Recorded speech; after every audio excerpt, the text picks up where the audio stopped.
Fala galera, adivinha quem é?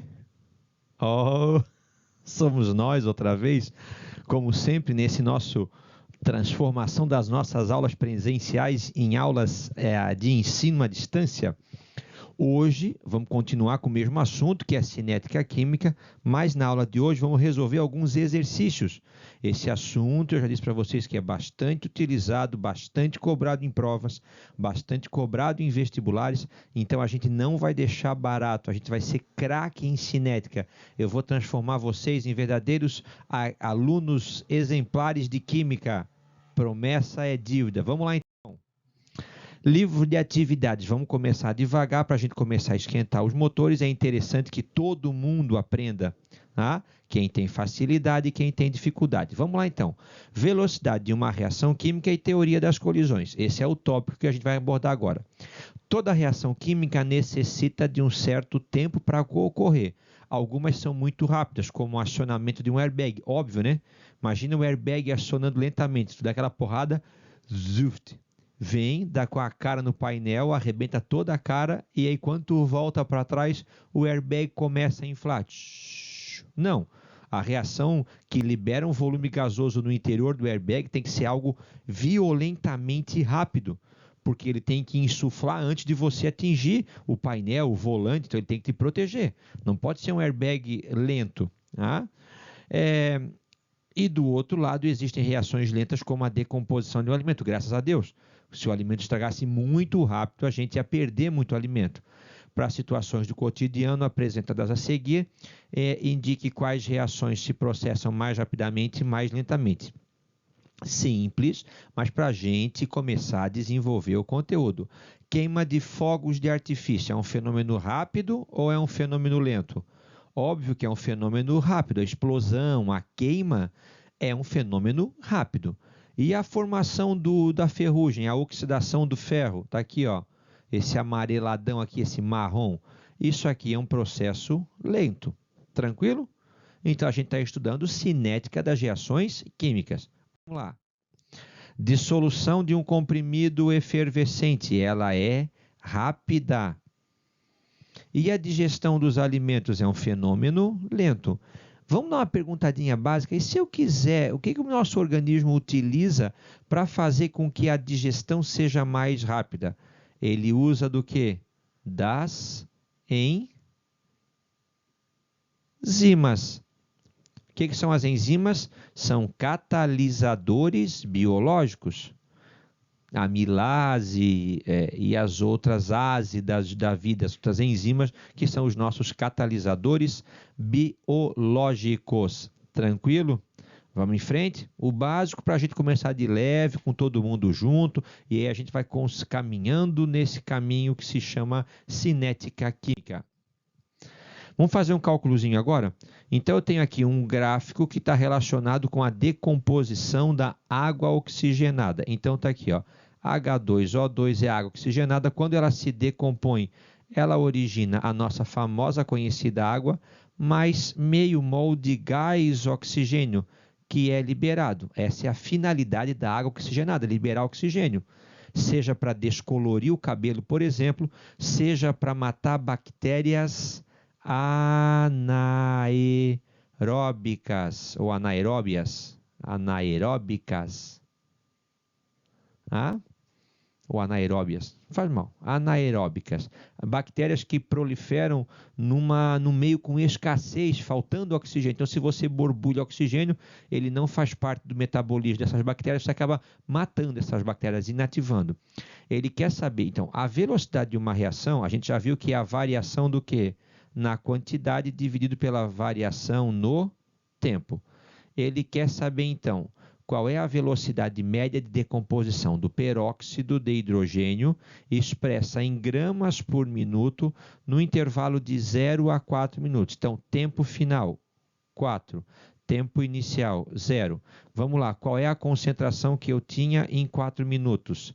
238 menos, e no iniciozinho lá, 408.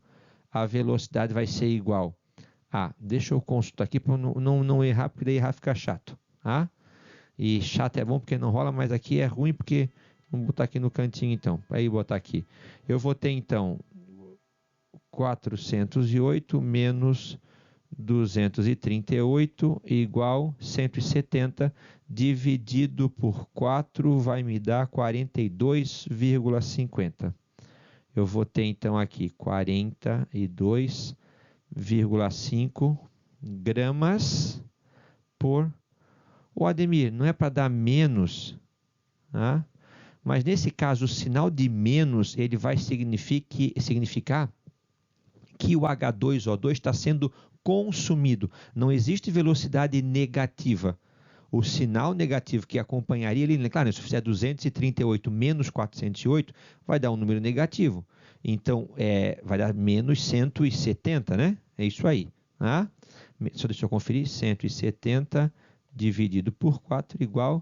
É isso mesmo, 42,5. Então, esse menos, não tem como a velocidade ser negativa. O menos significaria velocidade de consumo. Esse reagente está desaparecendo com essa velocidade.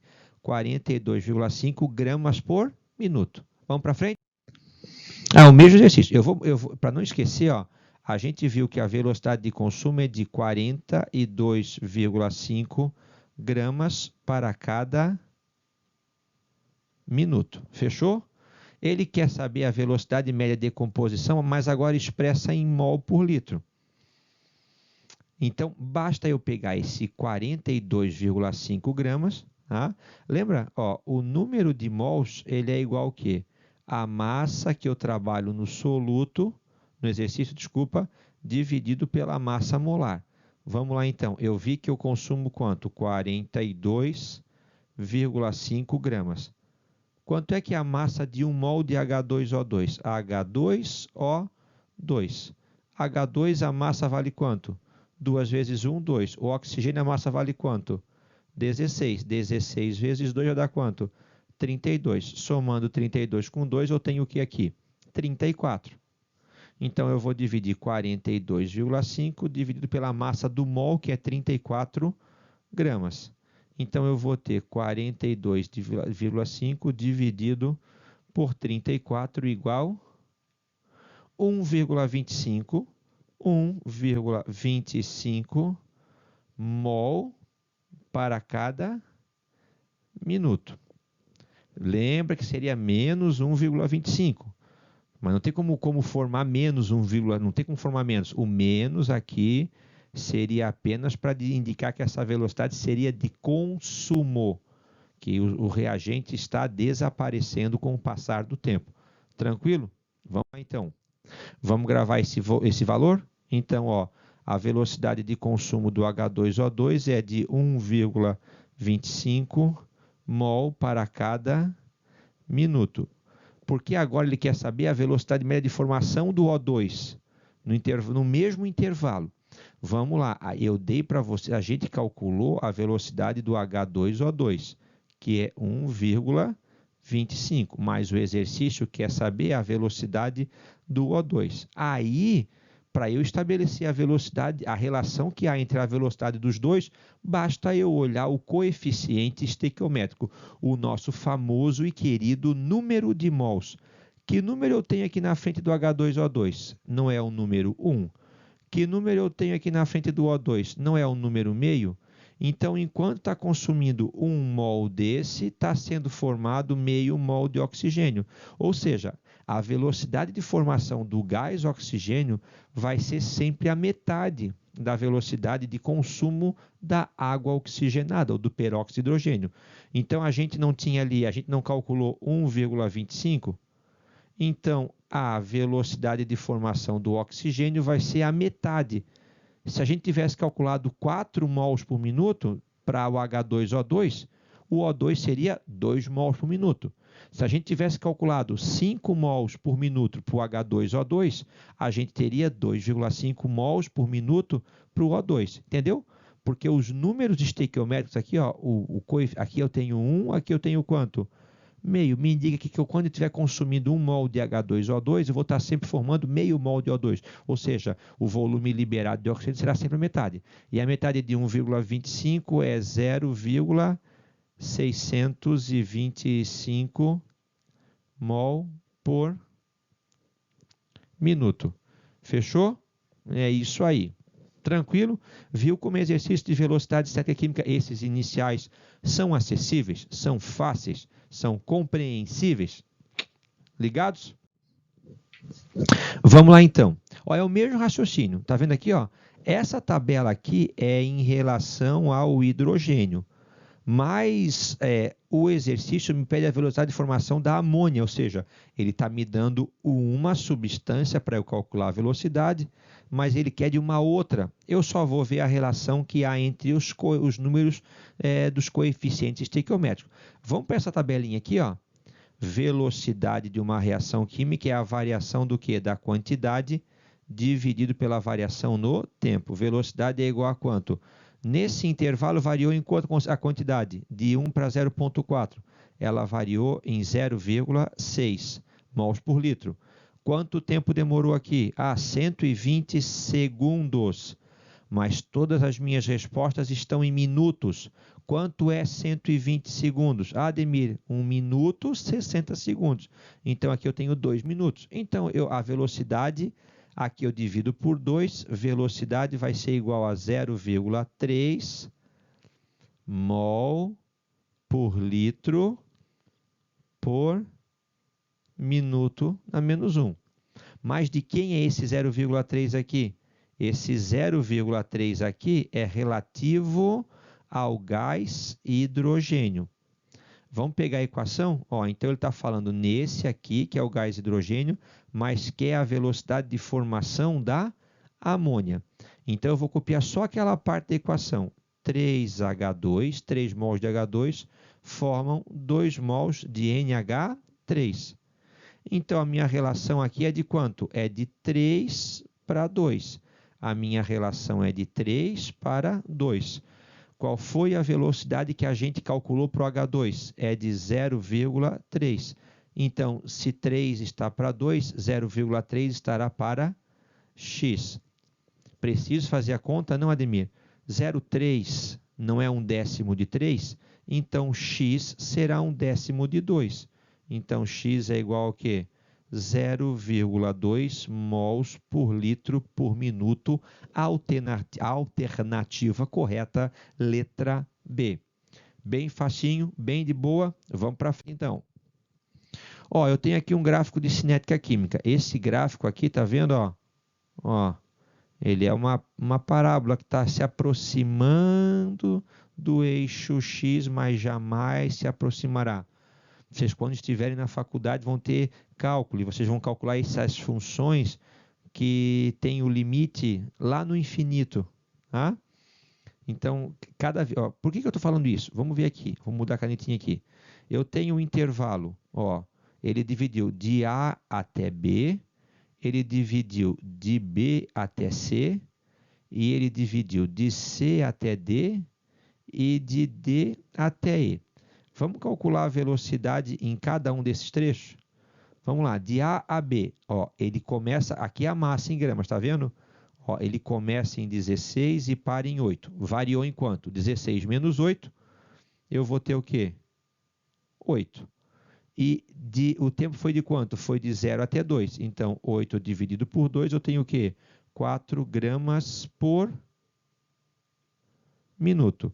Vamos ver de B a C. É de 8 até 4. Então, eu vou ter de 8 a 4, 4. Dividido pelo mesmo tempo, de 2 a 4, passaram-se 2 minutos. Então, divide por 2, eu tenho 2 gramas para cada minuto. Percebe que isso é uma progressão geométrica de razão meio? Cada cálculo de velocidade seguinte vai ser a metade do anterior. Vamos lá, de C a D. De C eu tenho 4 e em D eu tenho 2. Então, eu tenho 2, mas se passaram os mesmos 2 minutos. 2 dividido por 2, eu tenho o quê?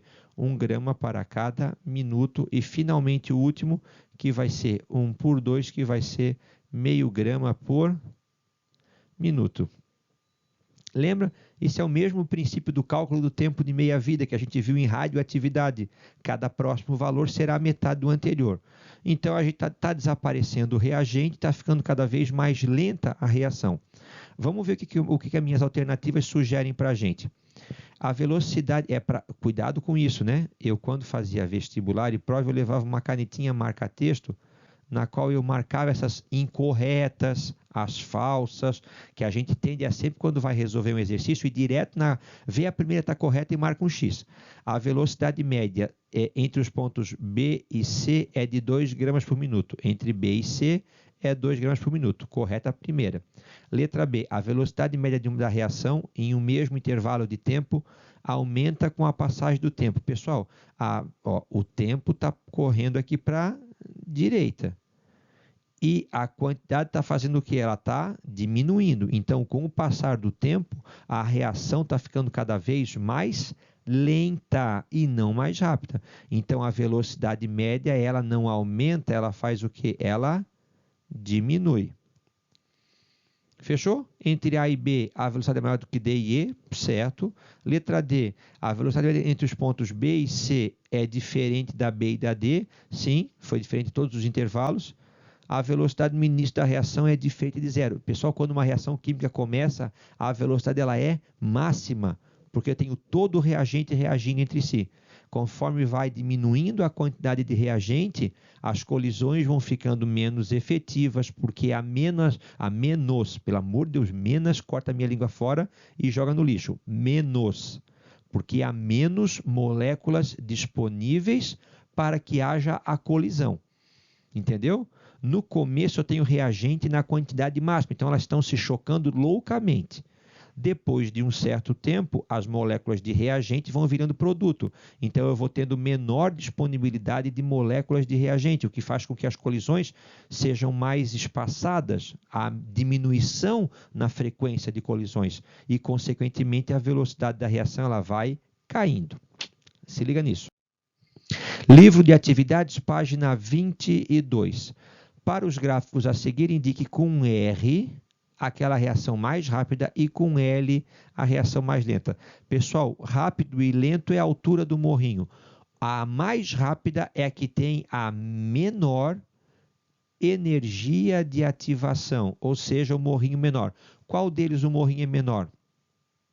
É esse aqui, número 1, ou esse número 4? Tá vendo que essa alturinha aqui, ó, ela é menor. Então, aqui a reação o quê? Mais rápida. E qual é o maior morrão? Ó, esse morrão está aqui.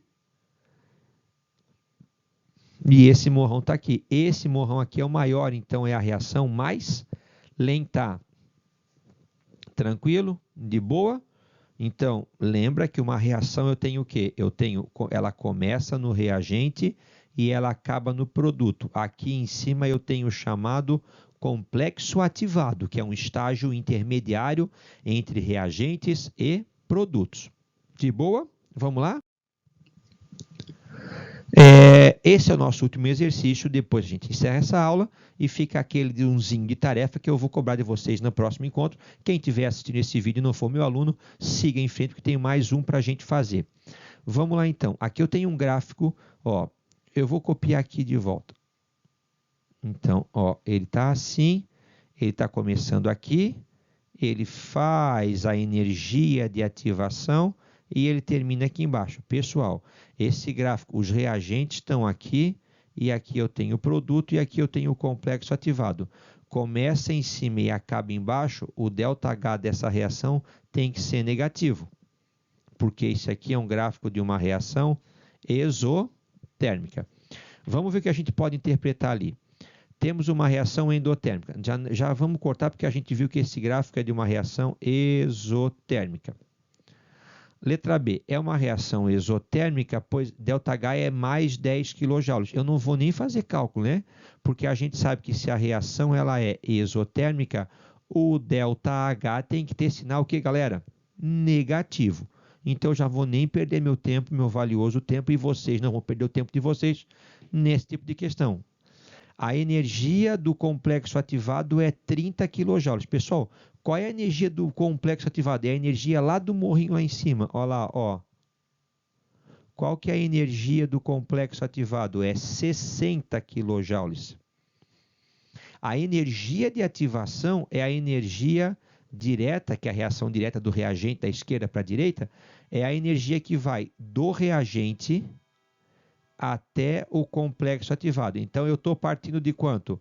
Eu estou partindo de 30. Eu preciso chegar a quanto? Eu preciso chegar a 60. Pergunto, você tem que fornecer quanto, então? 30 quilojoules. Essa é a energia de ativação.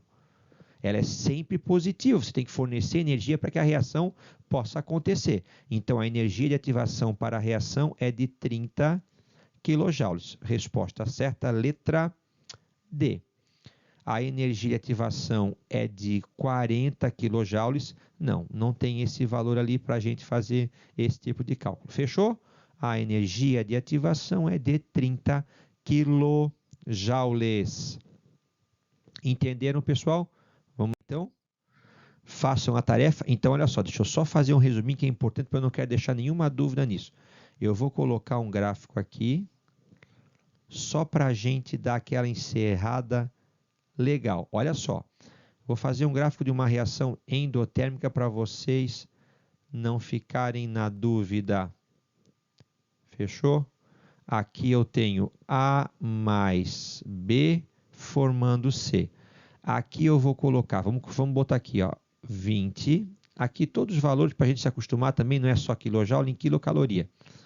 Vamos lá então, aqui ó, a entalpia do produto é de 60.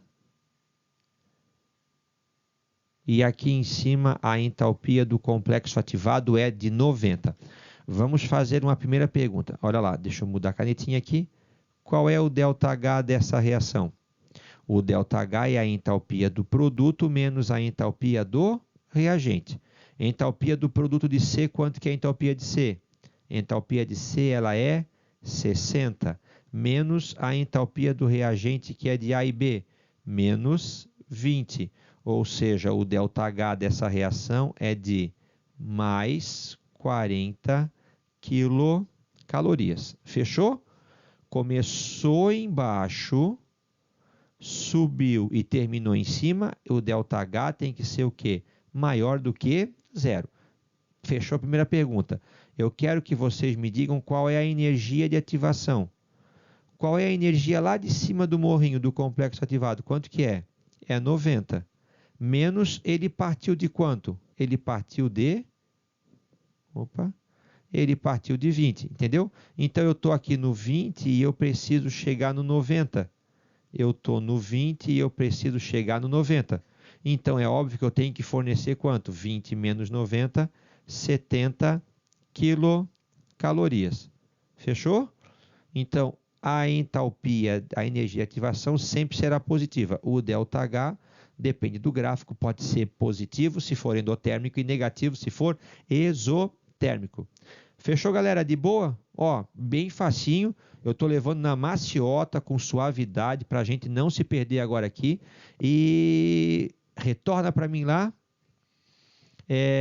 para a gente começar a procurar pelo novo YouTuber Sensação. Já que o nosso primeiro não deu muito certo, nós vamos procurar e nós vamos fazer com que saia daqui de Itajaí, Balneário Itapema, o próximo YouTuber show do Brasil. A procura continua junto com o professor Ademir. Fechou? Quem quiser, continua agora e a gente faz a resolução da tarefa que serve como exercício complementar. Um abraço para vocês, grande abraço, obrigado pela atenção. Até uma próxima aula, se assim quiser. Livro de atividades, página 23. Vamos encerrar aqui então. Olha só. Acredita-se que vastas quantidades de gás metano estejam presentes no interior da Terra, no manto. A migração até níveis menos profundos ou à superfície é dada através de grandes estruturas geológicas falhas, sobretudo nos limites das placas tectônicas. Nas áreas vulcânicas, o metano reage com oxigênio, formando o dióxido de carbono, que é expelido pelos vulcões. Esta reação é descrita por essa reação que está aqui manifestada. Aqui eu tenho um diagrama, tá vendo? Olha lá, ó, aqui eu tenho um diagrama da reação. Primeira pergunta para vocês, quanto que é o ΔH dessa reação? Antes de calcular, vocês vão me dar um sinal positivo ou um sinal negativo? Tá vendo que ele está começando aqui em cima e está acabando aqui embaixo. Então, o ΔH tem que ser menor do que zero, tem que ser um número negativo. Até porque o enunciado fala sobre combustão, sobre queima, e todo processo de combustão sempre será exotérmico, vai sempre liberar entalpia, energia. ΔH é igual a entalpia do produto, que é 75, menos a entalpia do reagente, que é 965, ou seja, o ΔH dessa reação é igual a menos 890 kJ. Vamos lá então, a variação de entalpia é 1140, não é nem mais nem menos. A variação de entalpia é igual a menos 890 kJ por mol e, portanto, é um processo exotérmico, já que o ΔH deu negativo. A entalpia de ativação, a energia de ativação é de 890 kJ. Não, olha lá, ó. Ele tem que sair de quanto? Ele tem que sair de 965 e alcançar 1215. Vamos lá, leva naquele pessoal do Luciano Huck lá que são os super gênios lá, os superdotados, sei lá, os com habilidades especiais. Faz um menos o outro aí, vai dar então 965 para 1000, falta 35, mais 215 dá 250 kJ. Fechou? Essa é a energia de ativação para sair dos reagentes até o topo da montanhazinha, que é onde está o complexo ativado.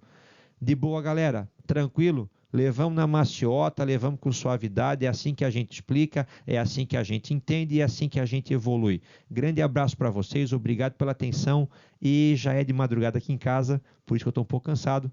A gente está na maratona de 7 aulas semanais desde o começo da quarentena, já está batendo até uma certa saudade, depressão, mas isso a gente supera, porque a gente é guerreiro e não desanima junto. Fechou, galera? Até os nossos próximos encontros e, se tudo der certo, daqui a pouco, junto novamente na sala de aula.